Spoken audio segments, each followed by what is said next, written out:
اور ان کے پاس سے چلے گئے اور کہنے لگے کہ ہائے افسوس یوسف پر، ہائے افسوس، اور رنج و الم میں ان کی آنکھیں سفید ہو گئیں اور ان کا دل غم سے بھر رہا تھا۔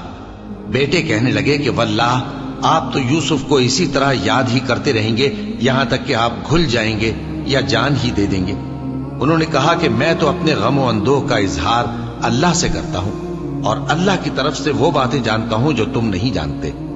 اے بیٹو، یوں کرو کہ ایک دفعہ پھر جاؤ اور یوسف اور اس کے بھائی کو تلاش کرو، اور اللہ کی رحمت سے نا امید نہ ہونا کہ اللہ کی رحمت سے تو کافر لوگ ہی نا امید ہوا کرتے ہیں۔ پھر جب وہ یوسف کے پاس گئے تو کہنے لگے کہ اے عزیز، ہمیں اور ہمارے اہل و عیال کو بڑی تکلیف ہو رہی ہے اور ہم یہ تھوڑا سا سرمایہ لائے ہیں، آپ ہمیں اس کے عوض پورا غلہ دے دیجئے اور ہم پر خیرات کیجئے کہ اللہ خیرات کرنے والوں کو ثواب دیتا ہے۔